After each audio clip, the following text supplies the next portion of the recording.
বাংলাদেশে দুর্যোগ আসবার ক্ষেত্রে সরকারি দল বিরোধী দলকে বিবেচনা করে আলাদা দুর্যোগের কোনো মানচিত্র তৈরি হয়েছে কিনা। যখন যেখানে দুর্যোগ সংগঠিত হয় জেলা পর্যায়ে প্রত্যেকটা জেলা প্রশাসকের কাছে আমাদের বরাদ্দ দেওয়া রয়েছে জিআর ক্যাশ এবং জিআর রাইস। দুর্যোগের বিষয়ে প্রশ্নটা করব মাননীয় দুর্যোগ ব্যবস্থাপনা এবং ত্রাণ মন্ত্রণালয়ের মাননীয় মন্ত্রীর কাছ থেকে আমরা একটা জানবার বিষয় আছে।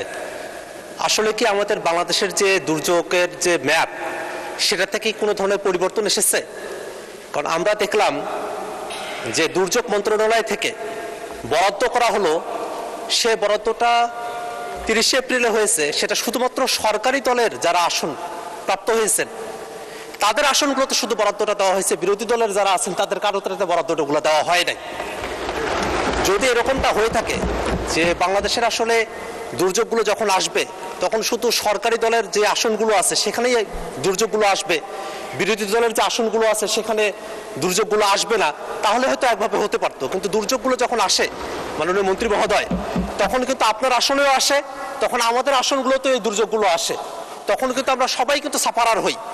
এবং এই যে বরাদ্দগুলো আসে এটা কিন্তু সরকারি দল বিরোধী দল এই বিভাজন করে এই দুর্যোগগুলো আসে না। এবং এই দুর্যোগের যে অর্থগুলো বরাদ্দ করা হয় এই বরাদ্দগুলো কিন্তু করা হয় জনগণের ট্যাক্সের টাকা থেকে, জনগণের থেকে এই অর্থগুলো আহরণ করে তারপরে জনগণের পিছনে এটা বরাদ্দ করা হয়। কিন্তু আমরা দেখলাম যে গত 30 এপ্রিলে যে বরাদ্দটা করা হয়েছে 85 লাখ টাকা করে এবং 90 টন করে চাল গম, সেটা শুধুমাত্র সরকারি দলের যারা এমপিরা আছেন বা সরকার দলের যে আসনগুলো আছে সেখানেই সেটা বরাদ্দ করা হয়েছে।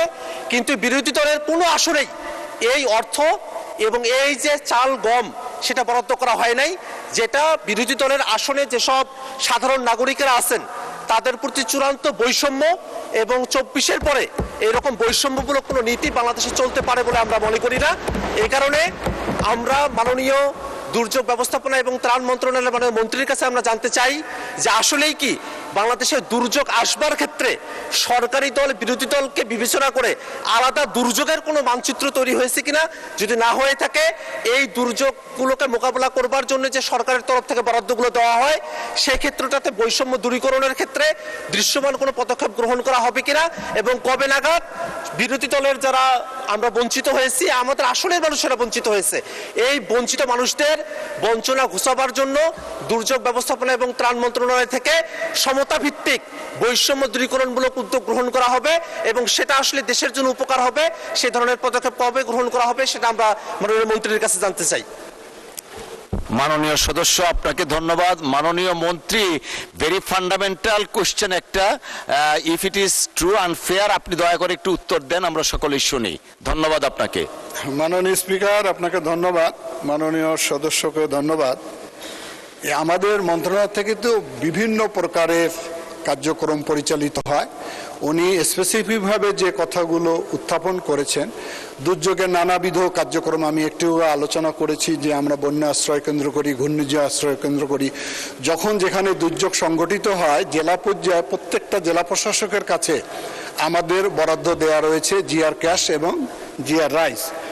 আর উনি টিআর কাবিখার কথা বলেছেন, যে সমস্ত এমপি মহোদয়রা আমাদের কাছে চাহিদা পত্র দেয় সেখানে আমরা বরাদ্দ দিয়ে থাকি।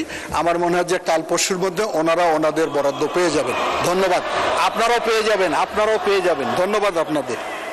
আপনার পরশুর মধ্যে যারা চাহিদা পত্র দিয়েছেন তাদেরকে আমরা বরাদ্দ দিয়েছি, ইনশাল্লাহ পেয়ে যাবেন। ধন্যবাদ আপনাদের।